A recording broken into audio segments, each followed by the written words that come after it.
collapsed in my yard, had a massive pulmonary embolism, and as I laid there dying, I thought, wow, what kind of mess did I just leave my wife and son? I had an agency that couldn't run without me. If I'd have died that day, my business would have died with me. And if you want to grow your business, 15 to 30% year over year, you truly can very simply add 15 to 30% new revenue with this very proven, simple system for winning market share and predictably growing your sales. Outgrow is 2/3 mindset and 1/3 technique. The growth is actually based on actions that your salespeople take, or anybody that talks to clients is technically a salesperson. So the more actions we can get them to take, the more growth we'll get. The fewer actions that your client salespeople do, the less they'll grow. If you think that when you pick up a phone to call somebody proactively, if you think you're bothering them, that sales call is not going to go well. The best salespeople on the planet succeed maybe 10, 15% of the time. And that means we're going to fail 8 or 9 times for every success. And so the truth is we need the no. We need those no's. Otherwise, there's no yeses. And that's the thing. If you avoid the no's, you literally never get to the yeses. I know over 400 clients and 20 years of this work, I know that if I call and I get a voicemail and I leave a text message, I will get 66% return from my clients. They'll return my communication 66% of the time. I also know if I just leave the voicemail and I don't send the text, that drops to 22%. But knowing what to do doesn't sell anything. Knowing what to do doesn't make you any money. Knowing what to do doesn't feed your family. There's a vast difference between knowing and doing. We only get paid when we do things. We don't get paid to just know things. We get paid to take action. And so everything that I'm going to share with you today, again, you already know, but the question is, what are you going to do? What action are you going to take based on everything that we talk about today? And my hope is that you'll take away just a couple of things from this talk today, that when you leave here and you go outside and you go out and do these things right now. After this session, if you go do this work, you're going to start making more revenue today.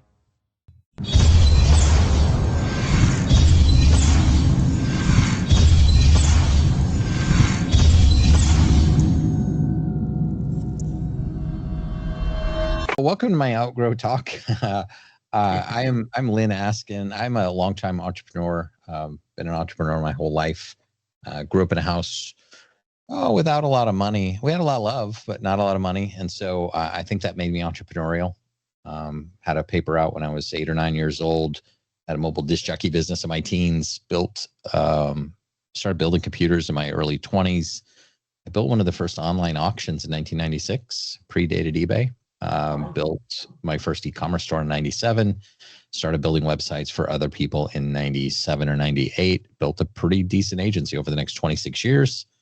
Had a pretty significant health event in late 2020, collapsed in my yard, had a massive pulmonary embolism. And as I laid there dying, I thought, wow, what kind of mess did I just leave my wife and son? My wife is going to have to go to the office, fire the team, lose the clients, and clean up a giant mess. Because Marty, I didn't have a business, I had a job. I had an agency that couldn't run without me. If I'd have died that day, my business would have died with me. I found EOS about then, and I'd read the book Traction in 2014 and thought, wow, that's nice, and I put that on the shelf and wished I could do that. But in early 2021, I hired a professional implementer. A remarkable transformation of my agency. We 3x'd our revenue, we 7x'd our profits. We grew from 10 employees to 27. Ultimately led to a successful acquisition, and we were acquired, and I became an EOS implementer full time. And I'll tell you more about that, but that really just kind of gets you up to speed to where I am right now. And so I really want to kind of talk about Outgrow. And if you want to grow your business, 15 to 30% year over year, I'd probably carve out the next hour or so and maybe put your phone on do not disturb. maybe you could lock into what I'm going to share with you, because you truly can very simply add 15 to 30% new revenue with this very proven, simple system for winning market share and predictably growing your sales. This is one of the most important things that I've ever actually learned in my entire career, and it's actually changed the trajectory of my business, my finances, and my life and my family. And so I'm going to dig into Outgrow a little bit, and what Outgrow is. It is a system that installs 15% to 30% annual revenue growth for clients every single year. Okay, it's a system of both thinking and behaving. Now, Outgrow is 2/3 mindset and 1/3 technique. Okay, the growth is totally predictable because it's based on our behavior. Now, the growth is actually based on actions that your salespeople take, or anybody that talks to clients is technically a salesperson. So the more actions we can get them to take, the more growth we'll get. The fewer actions that your client salespeople do, the less they'll grow. And so what we do is we help our clients in this work.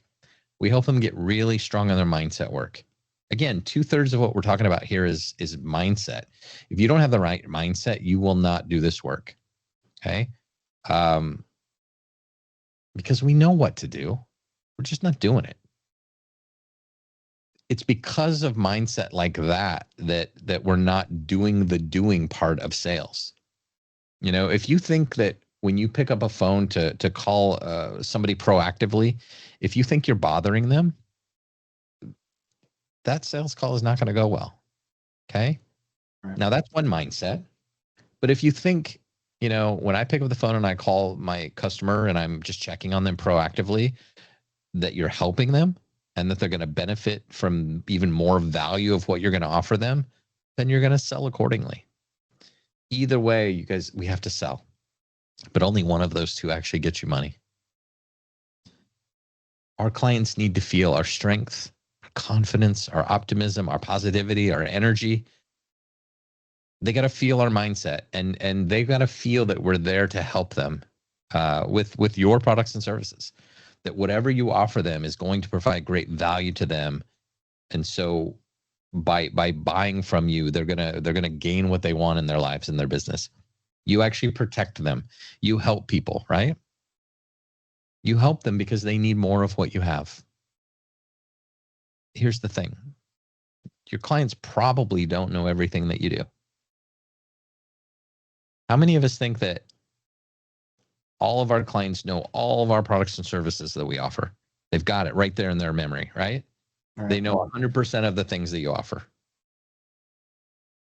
Nobody raises their hand when I ask this, because your clients sort of have you sort of niched down, right? Niched, I don't know, one of those words. Whatever. They've got you kind of cornered into this specific service or product that you offered them, right? You know, maybe you sold them a website and they think that's all you do, or maybe you've just sold them SEO. They don't realize you also do paid ads or social or any of those things. Okay. And so before I really dig into this, I just I want you to know that I'm going to send, like, there's a QR code. You don't need to scan it yet. I'll show it at the end. I've got a little tiny survey at the end. I just want to get a little feedback on the session. This is how I feed my family, and I'd love for you guys to just very, very simply, just how do we do? And there is an option there that says, yes, I'd like Lyn to contact me. If you don't check that, you won't hear from me. Like, there's no spam going on here, anything like that. And so I just want you to know that this is coming. I'll show it to you again at the end. But this system was created by Alex Goldfein.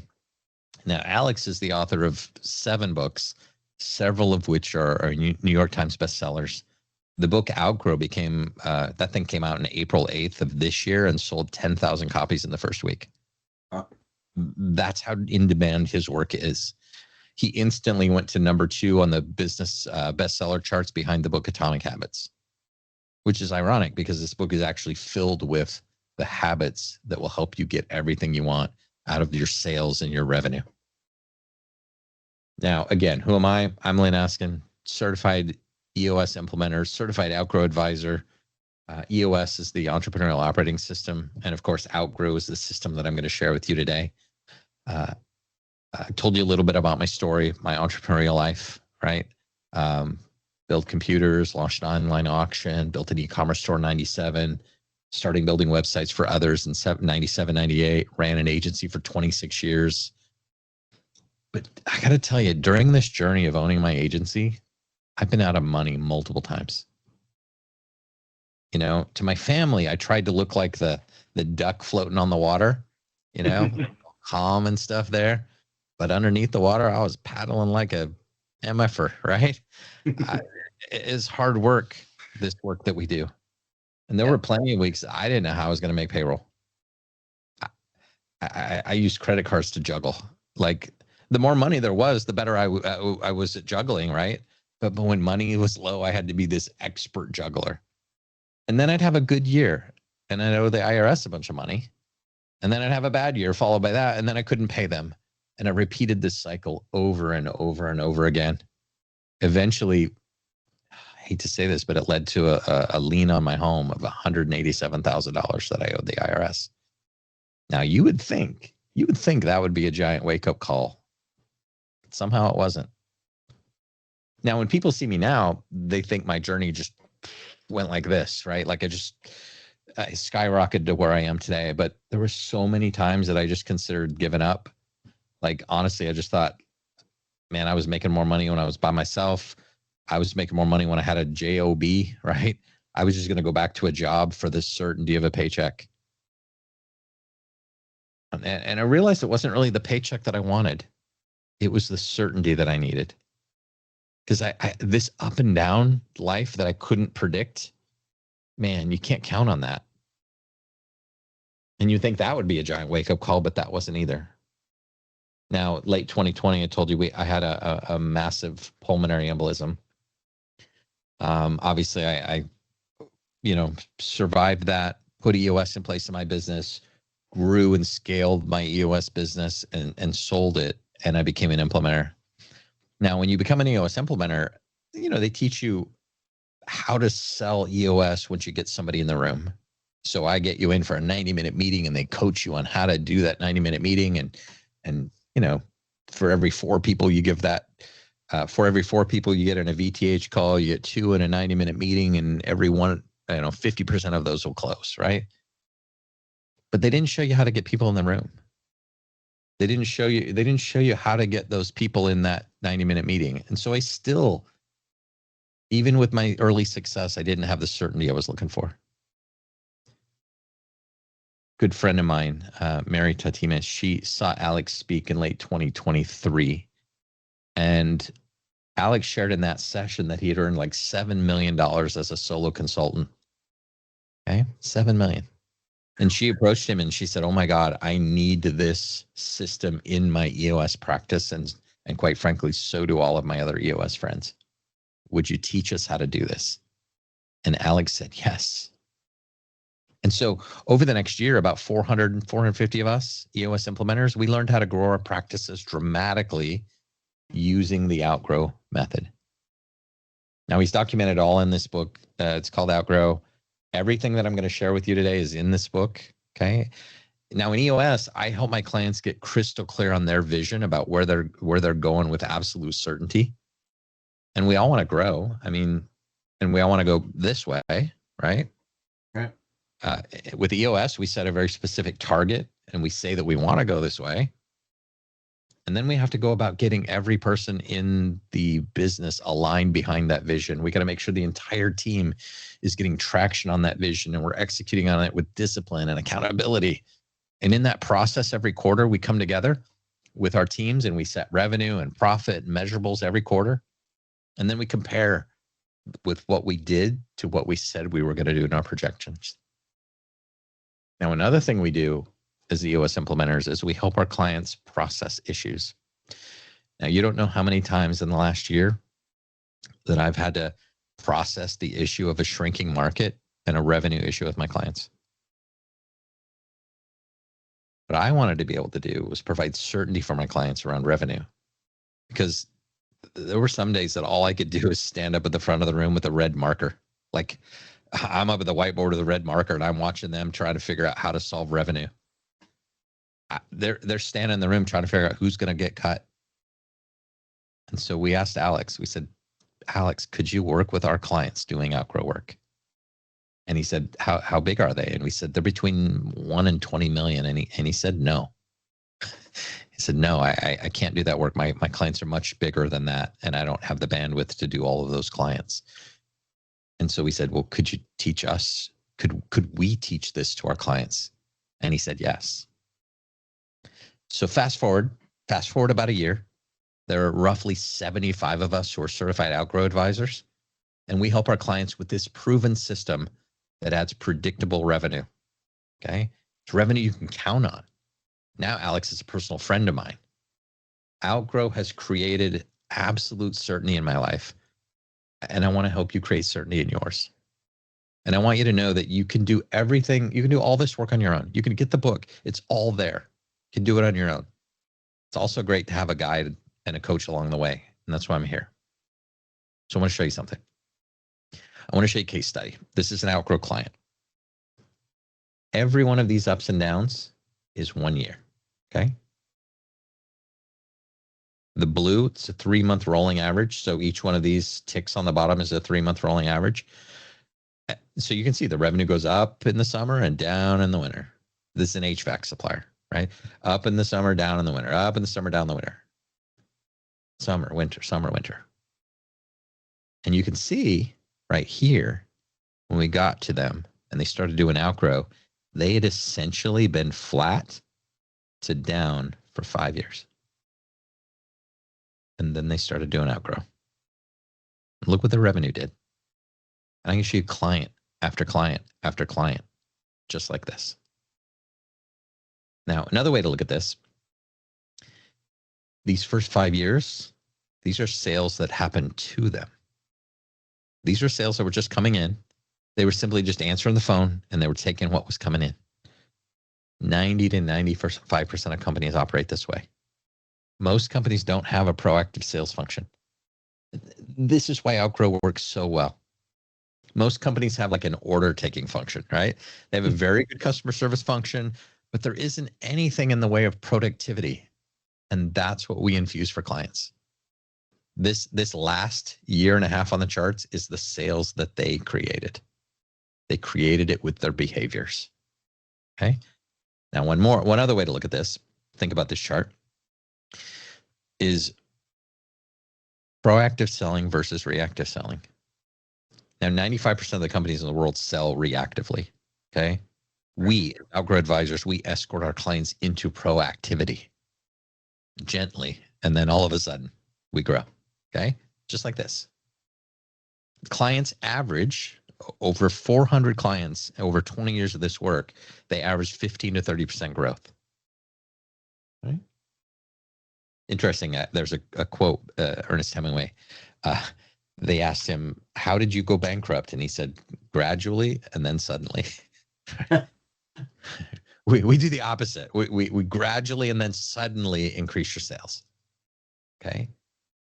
So the biggest takeaway from Outgrow clients is that sales is not something that happens to you. Sales is something that you are in complete control of. And by doing this work, you put yourself in total control of your sales. That's pretty cool. Now, everything that I'm going to show you today, you already know. How about that?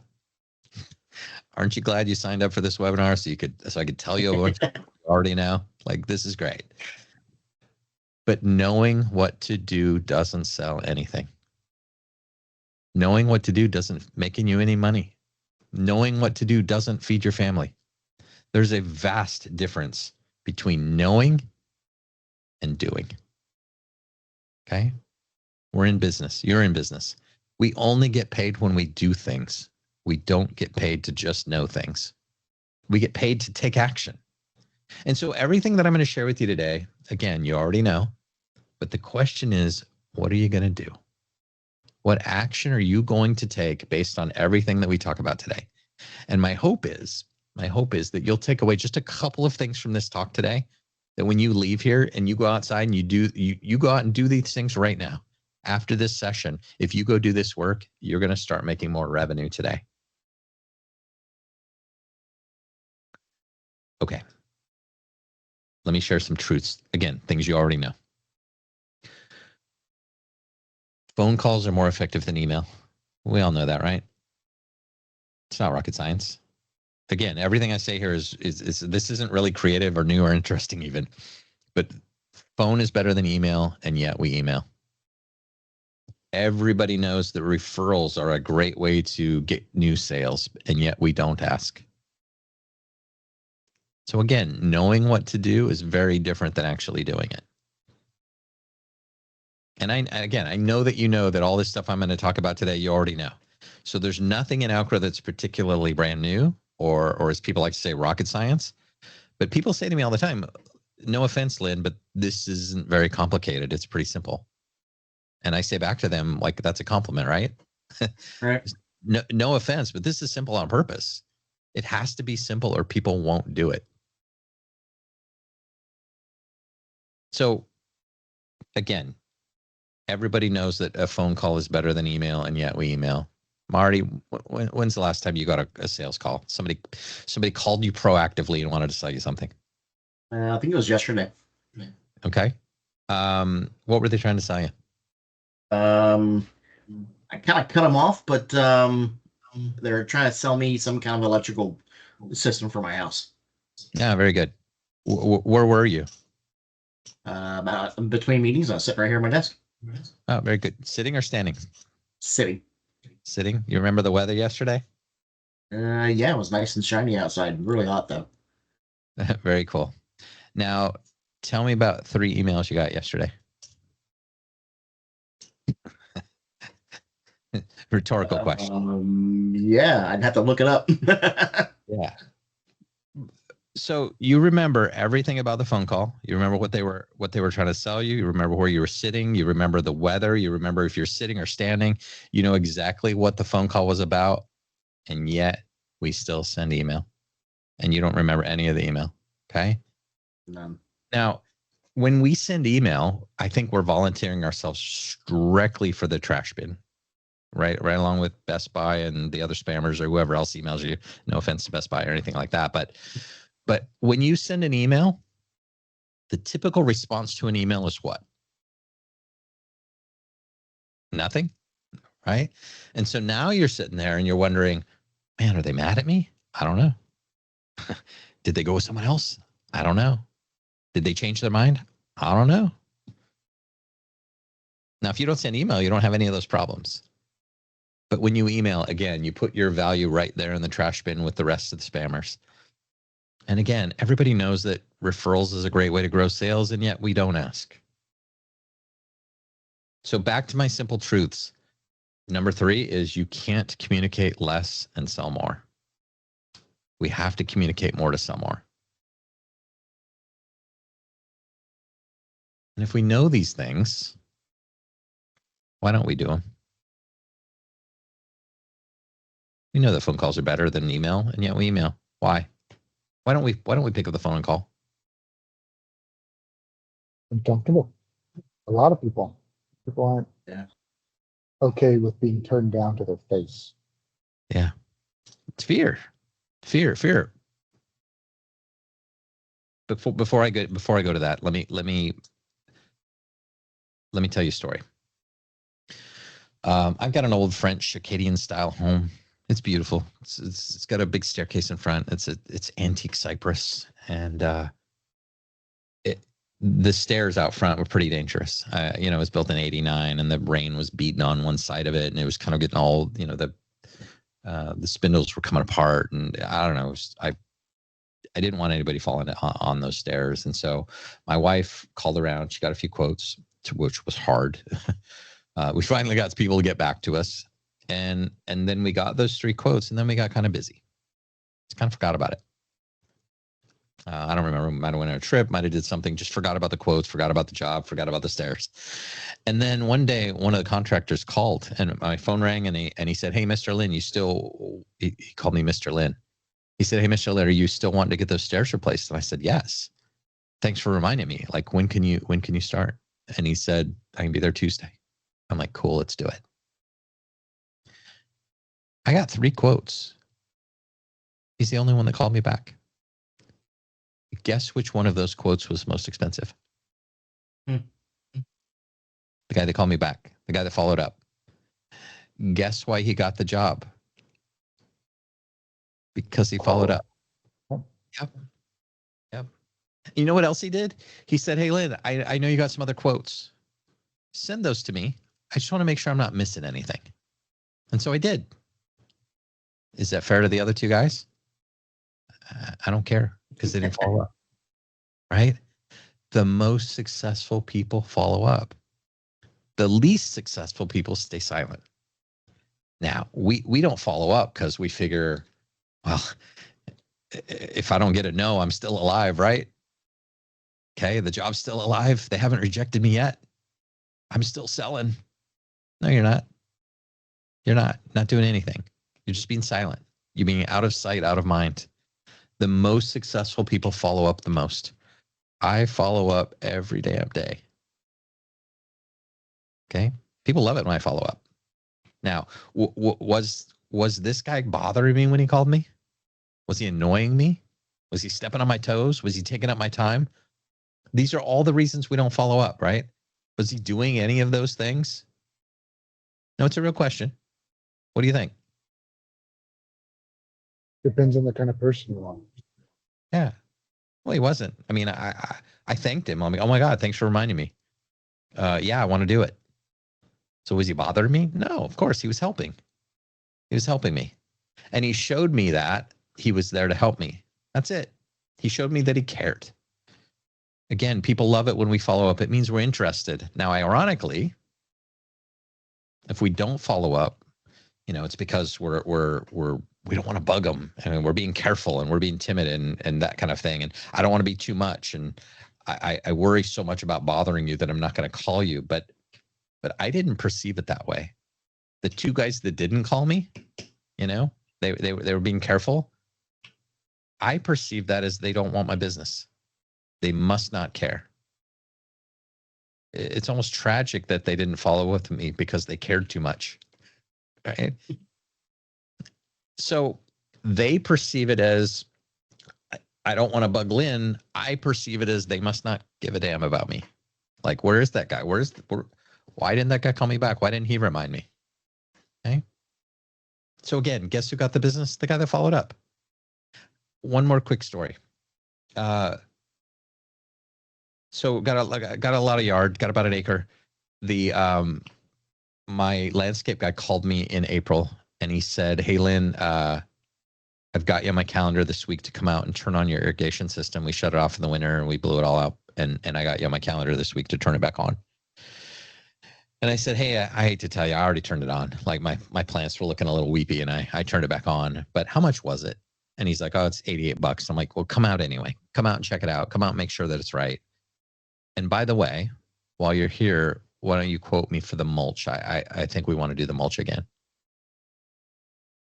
Now, he turned an $88 job into a $6,000 job. Why? Because he followed up. Because he picked up the phone and he called me and he reminded me about my yard. He reminded me, oh yeah, I want to do those things. It's like, hey, I'm going to be in your yard. I'm going to get your irrigation. And it made me go, oh yeah, I think it's probably time to do that mulch again. What we ended up doing, we ended up cutting down a bunch of the azaleas. We had to take all out all of the citrus trees that were frozen in the winter. $6,000 later. And then I got another $6,000 bill coming here in October because I got to replace all the bamboo that froze. He got that job because he followed up. Last story. Have you ever been in like a group of people kind of like this and somebody goes, hey, anybody have a good chiropractor? Or I don't know, a good marketing agency, right? What do other people in the group do when somebody asks for a recommendation? They go, oh, I got a guy. Use my guy. He's great, right? They fight with each other over, oh, no, you got to use my chiropractor. He's awesome. You got to use my guy for the following 16 reasons, right? And before you know it, all the contacts are showing up on your phone. Now, we used to get business cards, and now we just shoot contacts to each other, right? People love giving referrals. Why is that? Because they like to help. People like to help. What else? Because it shows how smart I am, right? I made a good decision, and you can too if you do what I did. Right? It feels good. And there's also some maybe like, if I do this for you, then maybe you owe me a little bit. Like there's always a little bit of that. If I've got a friend who needs a good provider and I've got a good provider, I connect them. Everybody wins. We're in the business of being of adding value, right? Or just helping somebody. People love to give referrals. It's helpful. But back to this slide. What is the thing that keeps us from doing the things that we know we should do? It's fear. Fear is the right answer. But let me ask, fear of what? What are we afraid of? Picking up the phone, calling. What are we afraid of?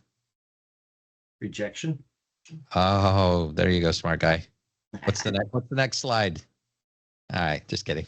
Yeah, it's fear of rejection. Fear is our strongest emotion. Okay, so if I'm calling a client, I got to sell something to them. Like, I don't know, what do you sell?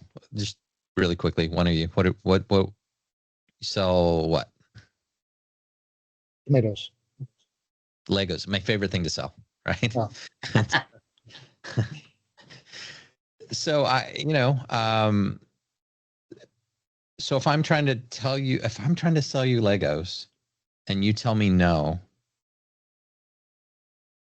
I'm okay, right? I'm gonna ask you some questions and I'm gonna be okay. If you say no, if I try to sell you Legos and you say no, I don't need it. Well, my worst fears come true, right? In my head, I'm being rejected. And I avoid asking that question because I literally might die. I might die. If I try and sell you this and you say no, I'm going to die. That's the weird fear in your head. But first, before I die, my kids are going to starve. Right? I'm going to lose the house and I'm going to be starving and I'm going to be homeless. That's ridiculous. Right? Right. We don't need Legos.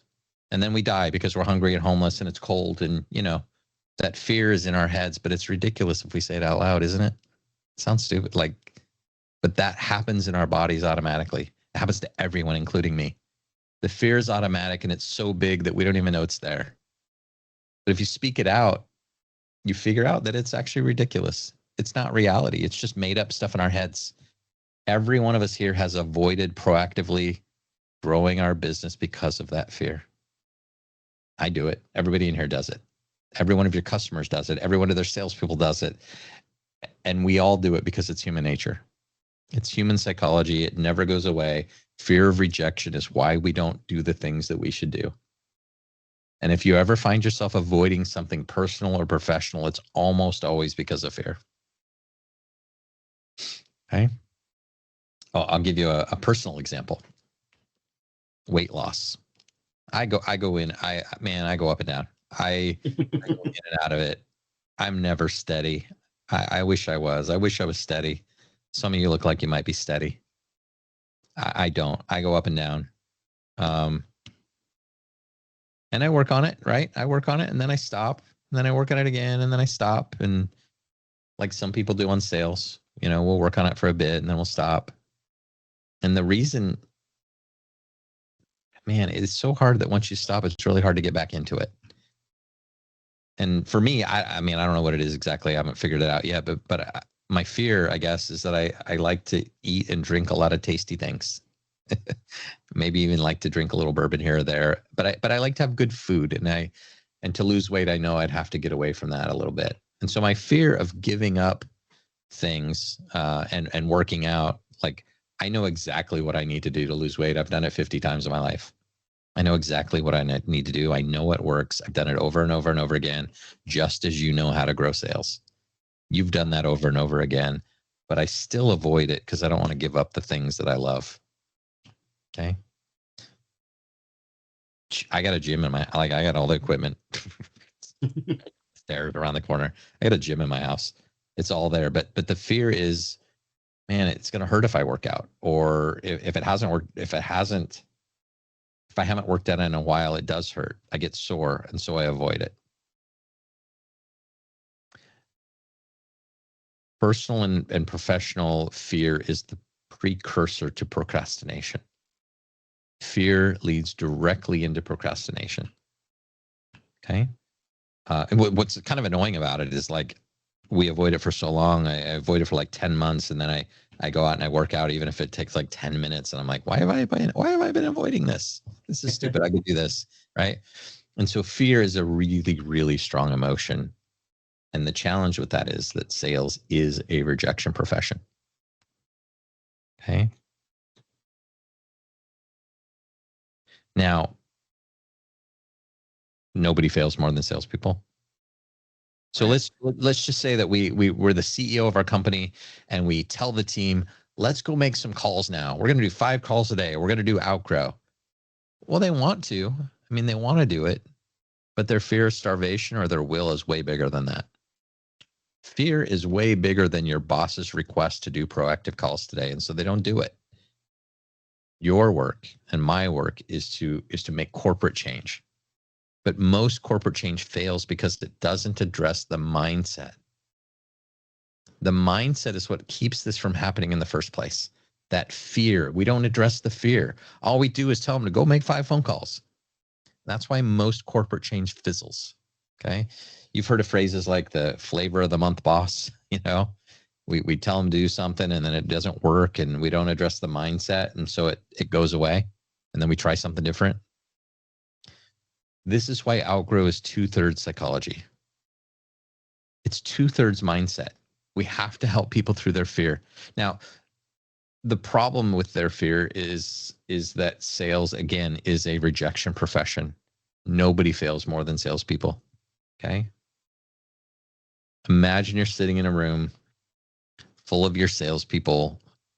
You're standing, you're presenting Outgrow to them, and we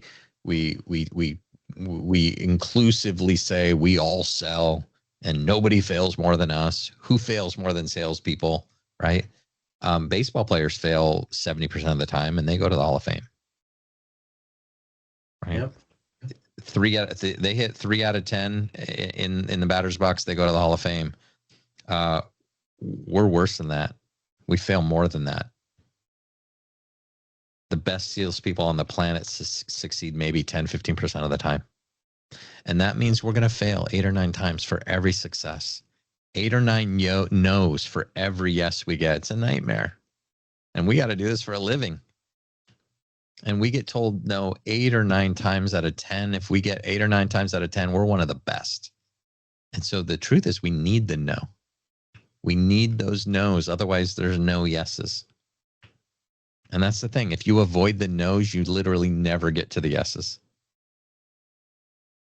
I know that the most successful salespeople in the room, those with the biggest agencies and they get rejected the most. Okay. You hear no the most. Those of you who don't hear no very much, you don't sell very much. That's a fact. My business last year, I think we did 570,000 last year. The year before that, I did about 270,000. But from January to July this year, I've sold $1.32 million worth of EOS work. Okay. Now, I bet I get rejected more than anybody in here. I get told no every damn day. I hate it. It sucks. But I still do it because I need the no's to get to the yeses. Mm-hmm. Okay. I hope you can see how important that little shift in mindset might be to a salesperson. It's immense. We need the no's. We got to chase the no's. If you avoid the no's, you're also avoiding the yeses. Okay. That's not how to sell. This is kind of a dumb profession, but you know, we have to get told no a bit, right? That's just how it works. All right, let me get to the heart of this real quick. So we know that fear is the thing that makes us afraid. What causes it? Well, getting a lot of no's, it's discouraging. It feels bad. It feels like death. On top of that, we talk to our unhappy clients a lot. To be fair, that's most of the time, that's the only clients we talk to. Okay, the phone rings, we pick up the call, It's an unhappy customer. We have to deal with some tech support or something like that, right? We've got some problems with that client. Now we solve it. And then we hang up the phone and the phone rings again. Guess who it is? It's another unhappy customer. Okay. And so we only talk to the unhappy ones. Okay. Where's my product? It's not working. People are standing around. It's like, do you know how much this is costing me? This is killing me. That's when they call. Customers only call you when it's stressful enough for them to pick up the phone to call. If it's not stressful, they're not calling you. Right. And so Sure. salespeople you're going to be working with, and you're only going to hear from customers when there's a terrible problem, and that goes on all day long. All day long, those calls come in. They don't stop. It's called customer service. We got to fix the problem. We have to fix it. We can't not fix it, right? So we have to fix it. And then the problem, so every problem, it keeps happening. That's the work. And every time the phone rings, there's a problem. There's a stress. There's an urgency, and we got to solve it. It's one after the other. As soon as you put down the phone rings again. And we're doing this over and over and over. It's like our workout, right? Picking up the phone, solving a problem, unhappy customer, putting it down. The problem with that is you're only really talking to 5 to 10% of your customers most of the time. It's only 5 to 10% that are unhappy. The other 80 or 90%, they're good. They're not calling. They're happy. Nothing's wrong, right? And so we're thinking about those 10 to 20% squeaky wheels. They've got a problem. And then those 80 or 90 or 95%, they're good. No problems. They're quiet. And they're not calling you because there's nothing wrong. And you're not calling them because you're busy with the squeaky wheels. And so your best customers, the most profitable ones who don't take anybody's time, they're just on autopilot. Nobody's talking to them, and they're on autopilot. And so the fear comes from the fact that your salespeople only talk to the bad people all day long, and nobody calls that 80 or 90% that are happy.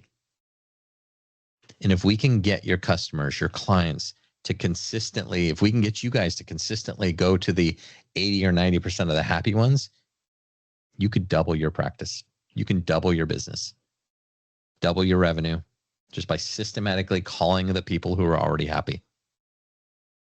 We go to them. That's the work. And when we talk to them, one of the things we do is we just talk. Okay. So again, 95% of our people who sell, 95% of your competition, they're all reactive. They don't do this proactive calling. So just by systematically, regularly, and proactively talking to your happy customers, you can double your revenue.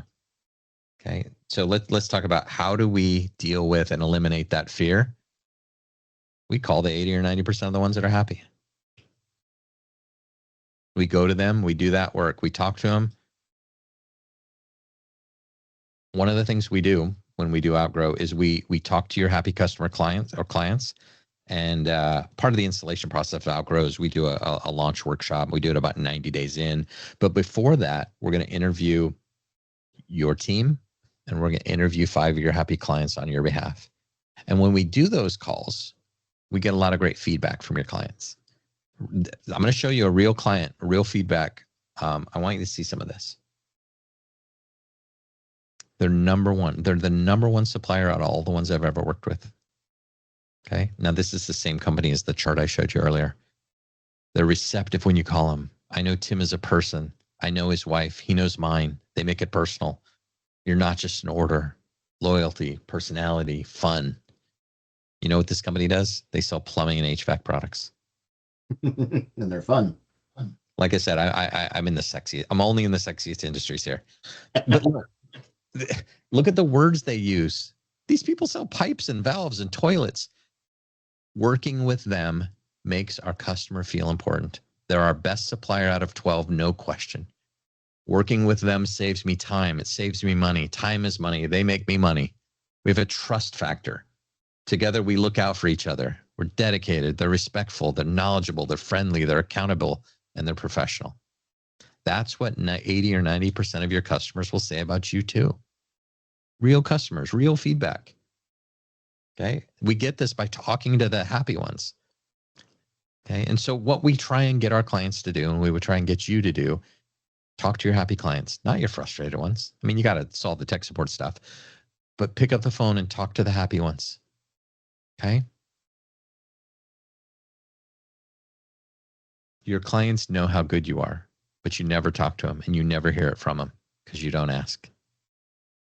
And what I'm going to ask you to do is listen to your clients, hear from your clients, talk to them, and then believe them.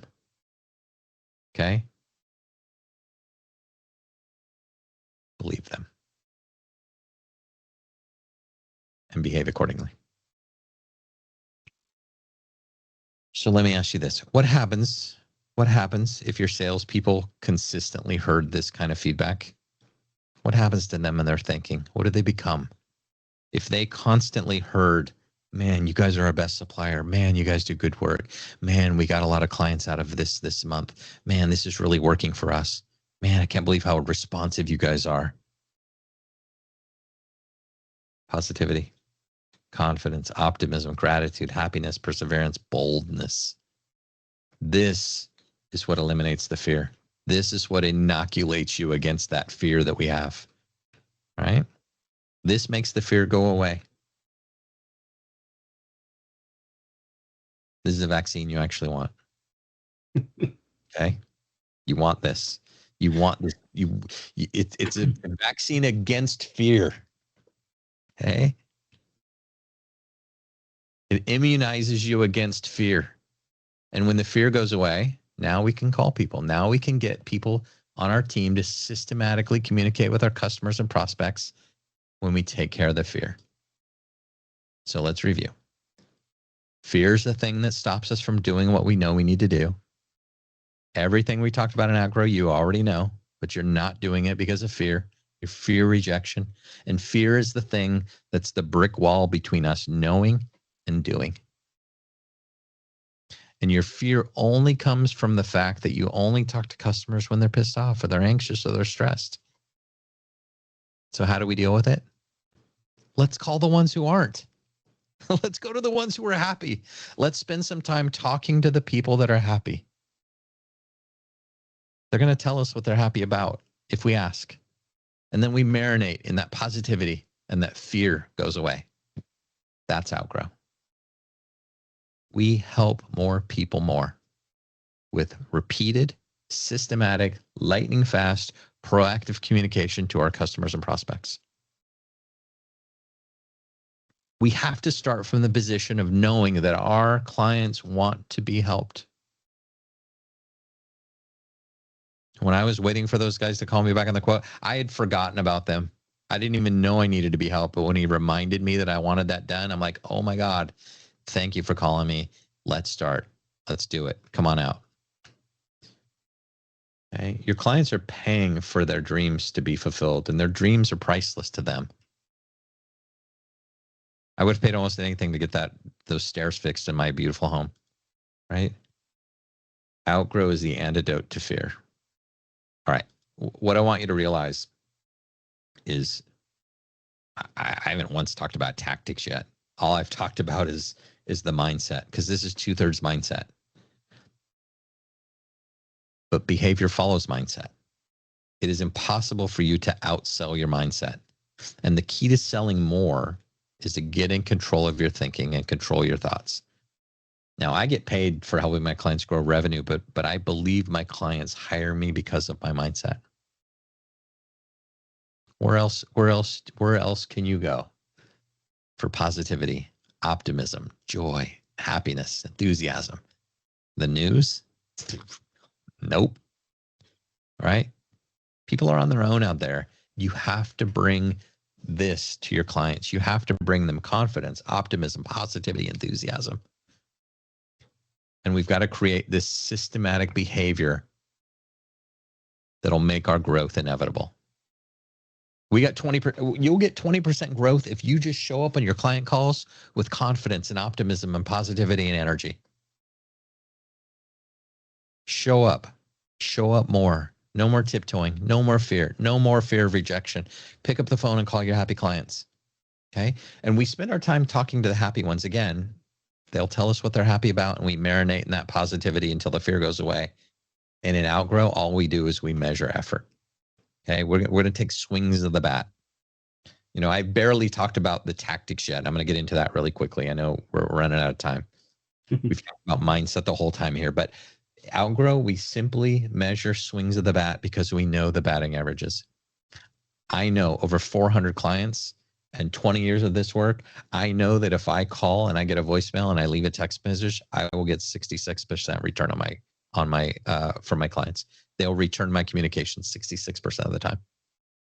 I also know if I just leave the voicemail and I don't send the text, that drops to 22%. So over hundreds of calls, thousands of calls, 400 clients, this data comes from. When I ask a did you know question, hey, did you know we also offer this? 20% of the people that I ask that to will add a line item. I know that if I ask, hey, what else are you guys working on over there that I can help you with? What's going on in your business right now? Who else are you buying from, or who else there can I work with? 80% will name those additional products that they're buying from somebody else. And I know if I pivot to the sale, like, hey, when do you want that delivered? Or when are you ready to do that? Or when are you going to sign that contract? 25% of them will say yes. Okay, we have the data. And so all we do is we track the swings of the bat. 2 out of 3 voicemail followed by a text message, communicate back. I want to show you what that looks like really quickly. When I leave a voicemail, it's like, hey, Marty, it's Lyn. Just thinking about you the other day. I was talking with a customer and they reminded me of you. They're doing some really great work with me, and I think that would work really well for you also. Love to talk to you about it. Let's catch up, and I want to hear the latest in your world. And then I send a text message follow-up that just says, per my voicemail, how's Tuesday or Wednesday at 1? 66% of the time I do this, I get a response.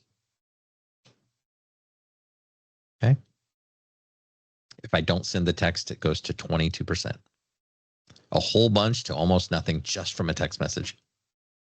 If there's one thing you take away from this whole talk today, it's that if you start sending a text message after you leave a voicemail, you will get almost a double your response rate.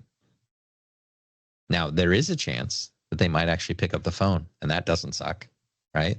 That's good. And if they pick up the phone, here's the script for that. These are the call mechanics for it. It's not really complicated here. It's just 3 parts to the call. First thing is we just open up, catch up. Hey, just thinking about you. How's your family? I saw you went on a trip. How was that trip? And then eventually we shift to the business. And I just ask, hey, what do you got going on over there that I can help you with? What kind of challenges you face right now? Anything I can help you with right now? And then we ask a couple of different kinds of questions. We ask a reverse, did you know?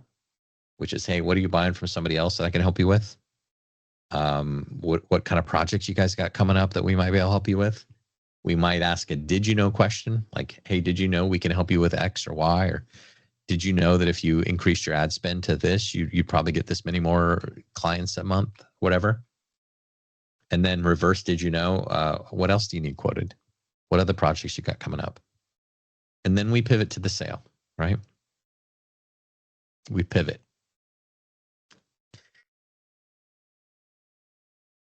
And we ask, when would you like to get together? When would you like to sign those papers? When would you like to schedule the demo? When do you want to have our next call? When would you like to speak next? We never leave the call until you're crystal clear about what the next step is. Okay. Even if they say yes, even if they're like, yeah, I'm really, really interested. I got to sign the thing or whatever. I'll ask like, hey, look, I know you're super busy, but if I don't hear from you by Friday, is it okay if I follow up with you? Yep. Okay. That's it. We're just setting ourselves up for permission to follow up and care. 20% of our DYKs close. 80% of our reverse DYKs lead to a new product or service or opportunity named. They tell you what else we're buying, what else we're doing, what else we need to advertise. Okay, and we talked about that proactive call. We did this already. But here's what outgrowers do. Okay, as a team, you assign, somebody's got to own this process. This is how it works at a high level. We create these target proactive weekly actions. So what we're going to do is we're going to tell our team, Go do this. Here's the type of customers I want you to call, and this is what I want you to say. Then the salespeople proactively go out and they do those things. They communicate. Then they log their actions. They log their activity. And then we receive powerful data and analytics that'll tell you what's working and what's not working, who's working and who's not working. And then you share success stories and recognition with the team. Ultimately, this ends up being predictable growth that you can plan around. So we assign the work. Okay, we're going to say, hey, I want you to make 5 proactive calls this week. I want you to ask 5 reverse did you know questions. I want you to follow up on 5 quotes that we sent out. And I want you to send 1 handwritten note. And we just track that work. Swings of the bat. Okay. Then your team goes out and makes those communications. It might just be you. So you go out and do that work. We've got a proactive call planner that helps us figure out who to call. So who are my best customers who can buy more from us? Who used to be customers but stopped? Who are my smaller and medium customers that can buy more? Who are customers that recently received their product or services and we need to call them about a follow-up? Who haven't I talked to in the last 3 months or more? Who am I having active conversations that I need to follow up with? Who did I talk to once but they didn't buy? I want to follow up with them. And who do I know that are buying things from somebody else? Okay. Again, we just create this proactive activity in your business and we track the swings of the bat. And then we log those actions. We got a form. We fill it out. You know, what kind of call was it? How many of these different types of questions did I ask? And then we have really powerful data and insights here. And we can track the whole team. And we can see who's working and who's not. We can see who's bought in and who isn't. We can see, hey, you know, this many DYKs turned into this much revenue. We can see who took the actions, what's working, what's not working, where there's opportunity for improvement. We can see who's doing really well and maybe who isn't, who needs a little coaching, who needs a little motivation. And then we can see the monthly readout about what this is doing for our business, from new opportunities and total quoted and total closed and total revenue. And then we share the success stories with our team. We just share this recognition. Okay. Jonathan followed up with a large quote, right? He used a simple done DYK question, was successful at quoting an additional 8,000 of test equipment on the same job. Okay. So we promote the positivity. Again, another case study here. This is a very similar one. This is just the actions combined, volume, growth. This is like $17 million or $15 million in 1 month.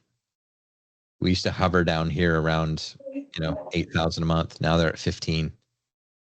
There's another one. This is another, just a single salesperson sales. Look, they probably average 20, 30,000 a month in sales. The last 4 months, 50,000, 80,000, 80,000, and 96,000. You can't communicate less and sell more. Okay. The amount, it's impossible. Like, as much as we communicate with our clients in this system, you have to sell more. It's impossible. It'd be an impossibility to sell that. And when we talk about fear, I think it's really important to understand your why and why you do what you do. Here's mine. This little guy right here. Okay. This is many years ago. Love is stronger than fear.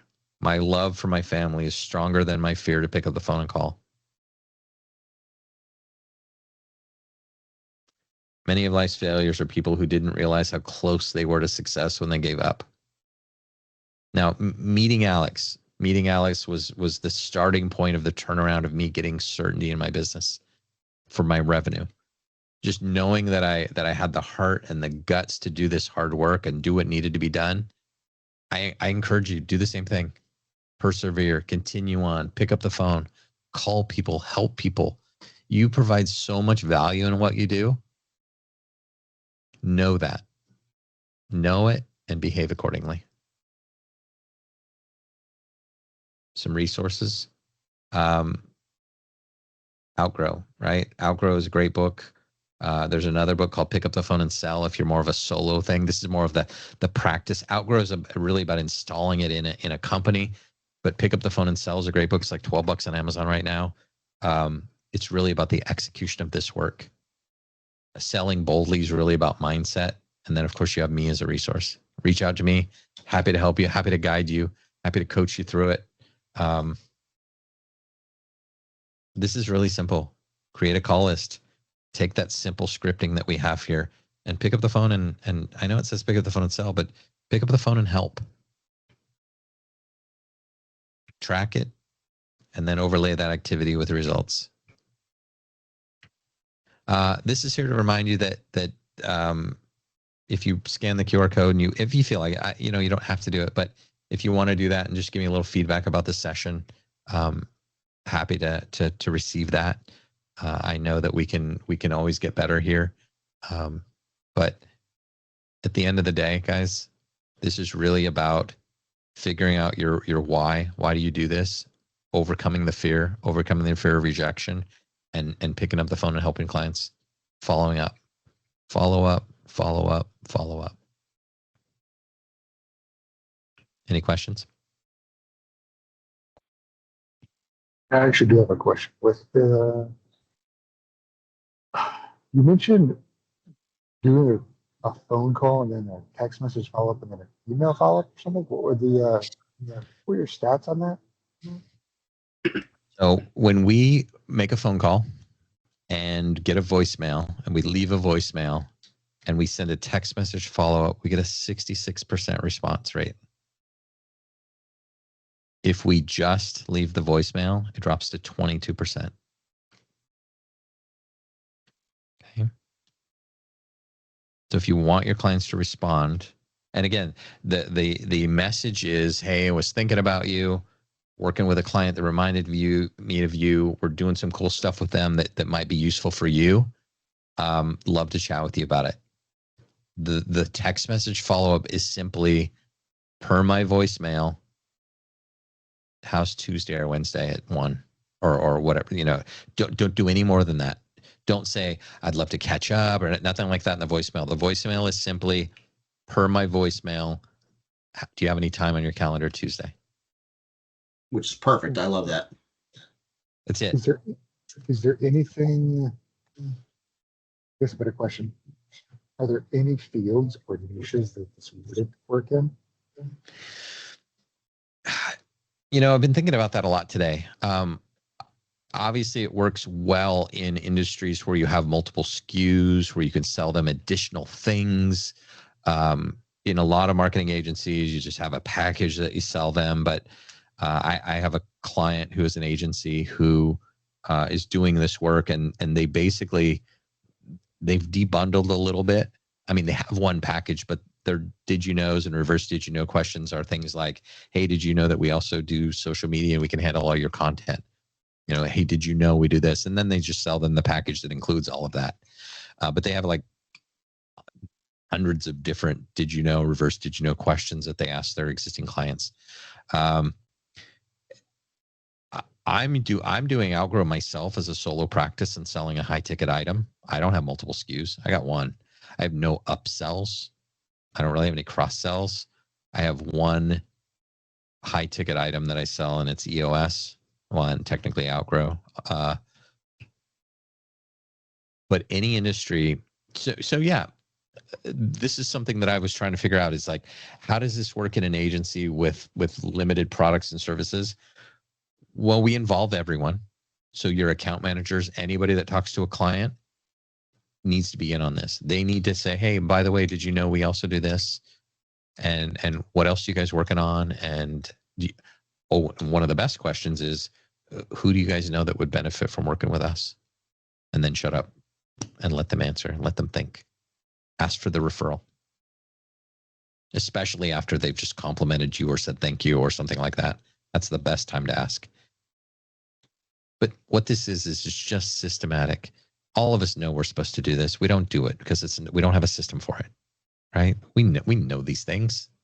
It's simple. Here's a crazy question for this. I'm sorry, could you say it again? Here's a crazy question. Let's say we sign a brand new client. How long until we reach out for a referral, you think?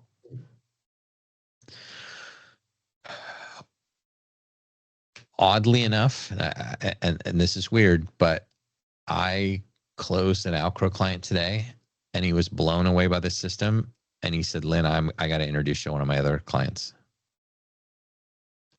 Happened on the call today, and we haven't done one thing with them yet. They saw the system. They're like, "Oh my God, my client needs this." They're a $20 million company of some sort. I don't even know what they do yet. But he's like, "They need this. I'm going to refer you to them too." Now, I didn't ask for that referral. It was his idea. But anytime they're like, "Oh my God, Lyn, this is great," I should say, "Who else do you know that would like this? Who else do you know would benefit from this?" And then just don't fill the silence. Let them think, because they're not it's not that they don't want to give you a referral. They just don't have anybody off the top of their head. They just got to think for a second. Got to give them time to think about it. Yep. We get a lot of the referrals that our other partners do get, and still in onboarding in month one. Mm-hmm. One of my EOS clients, they built their proven process, which is part of EOS, and he said on the call while I was showing this to a new attorney, he said, "Oh my God!" He picked up the phone, he called one of his friends and said, "You've got to see these guys' process." And so basically, even in the sales process, they didn't even close yet. He introduced him to another client. Now, he didn't ask for that referral, but also a great time to ask. If they're like, "Oh my God, this is amazing. Like really cool. Do you know anybody else that would benefit from this?" And then shut up and let them think. We know we should do that. We just don't do it. Got to make it systematic. You gotta run. Alex runs his, I think he's at $14 million a year now, and he's a solo consultant. He coaches Outgrow. I think he's at 14 million. He runs his business on 3 phone calls a day. Most of the time, it's voicemail And a text. and a text. Yeah, right. The other cool thing, I want to one last thing. I know we're over time. So when I did the cohort with Alex, there were 100 EOS implementers in there, and I see you got a question. Give me 1 second. There were 100 EOS implementers in this cohort, and they measured over the cohort what they realized, that it took 36 proactive phone calls to turn into 1 EOS client. That was the average across 100 EOS implementers. I close way better than that, but let's just say that's the average. 1 EOS client's worth $60,000 to me. And so if I make 36 phone calls, I get 1 client. So if I divide 60,000 by 36, isn't each time I touch the phone worth about $1,600? True. Yep. Every time I pick up the phone. So pick up the phone. Hey, Marty, you interested? No. Okay, cool. $1,600. Every voicemail, $1,600. Every F you, don't ever call me again, $1,600. It's a good way to look at that. So that's awesome. This is how you avoid the fear of picking up the phone and calling, because you know the numbers. You know that if I make this many phone calls, I'm going to get a client, and I know that client's worth X. So I don't care. I got to get to the no's. I got to get through the no's to get to the yes. I got to get to 35 no's to get to a yes in that case. But each one of those no's is also worth $1,600. Adrian, you have a question?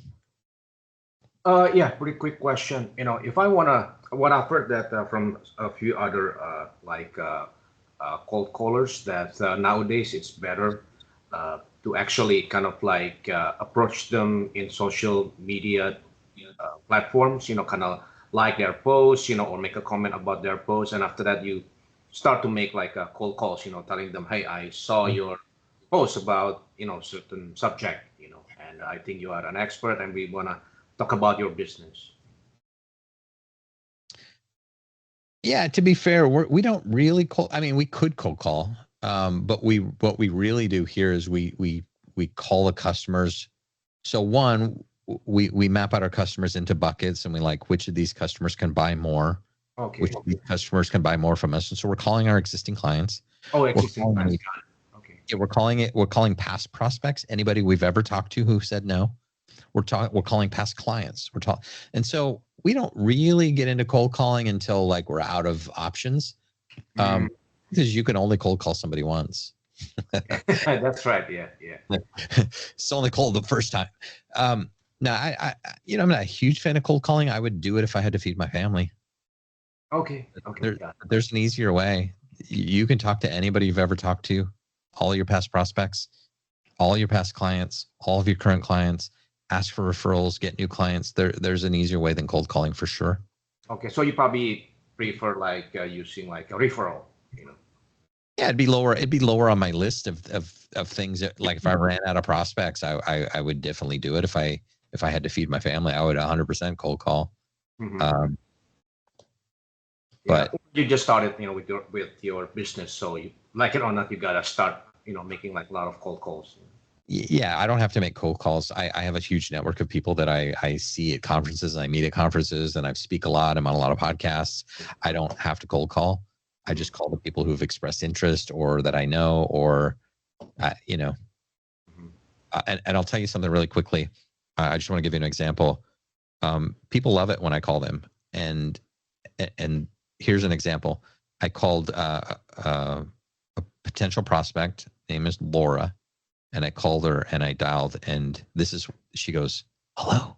I'm like, "Laura?" She goes, "Yeah." I'm like, "What are you doing?" She goes, "I'm in a meeting." I'm like, "Well, why'd you answer?" "Why'd you answer?" He goes, "Because I saw your name on my phone and you never call me." I'm like, "Cool. Can we talk? Let's talk later." She wanted to answer my call, right? It is. She took a call in a meeting. And so I'm calling people that I know. I'm calling people that I like, calling people that know, like, and trust me. And so I don't need a lot of business. If I made, good Lord, if I made 3 calls a day, 5 days a week, that's 15 calls a week times 50 weeks. Let's just say it's 50 weeks. How many calls is that? Like 3,000? I only need like 4 or 5 clients a year. Okay. And so do you think if I made, I don't know, 3,000 phone calls that I could get a couple clients? Yeah, I'm pretty sure I could. Exactly. All right, Lyn, thank you so much. It was a pleasure having you on here. Guys, have a great weekend. I will see maybe a couple of you guys tomorrow. And then have a great weekend, and I'll see you guys next week. Beautiful. Thank you. Thank you.